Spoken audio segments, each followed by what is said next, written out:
আমার যে বক্তব্য সেটা রেকর্ডেড আছে, সেটা দেখে নেওয়া যাবে।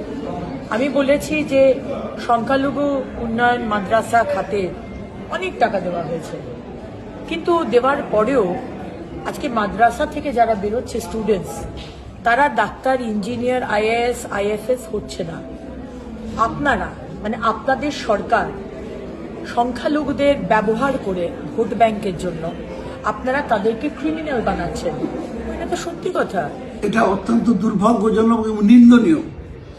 এই ধরনের এই বিধানসভার মধ্যে দাঁড়িয়ে তিনি যে ঘৃণার মনোভাব প্রকাশ করলেন একটা বিশেষ ধর্মের মানুষের প্রতি, এটা এই পবিত্র সদনকেও তিনি অসম্মান করেছেন, অপমান করেছেন এবং গোটা সমাজকে অপমান করেছেন।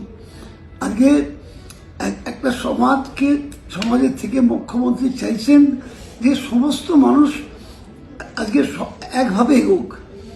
যারা হায়ার কাস্ট আছে তারা এগোবে, আর যারা লোয়ার কাস্ট আছে তারা এগোবে না। হিন্দুরা এগোবে, মুসলমানরা এগোবে না, তো হয় না। একটা দেশের যিনি নেত্রী হবেন তাকে দেখতে হবে সমাজের সব স্তরের মানুষ যাতে এগিয়ে যেতে পারে, একসঙ্গে চলতে পারে, তবে তো রাজ্যের উন্নতি হবে, দেশের উন্নতি হবে। কিন্তু যেহেতু বিজেপি ধর্মান্ধতার পলিটিক্স করতে বিশ্বাস করে বেশি, তাই আজকে এই ধরনের কথা ওদের মুখ থেকে বেরিয়ে যায়। এরা অযোগ্য। আমরা একসাথে আছি, একসাথে থাকবো।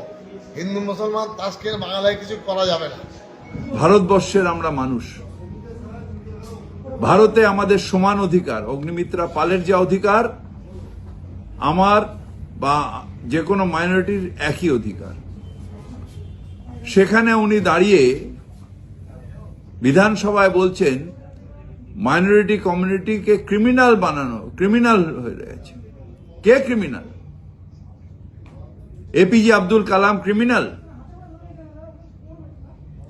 মৌলানা আবুল কালাম ক্রিমিনাল? ফখরুদ্দিন আলী আহমেদ ক্রিমিনাল? আমাদের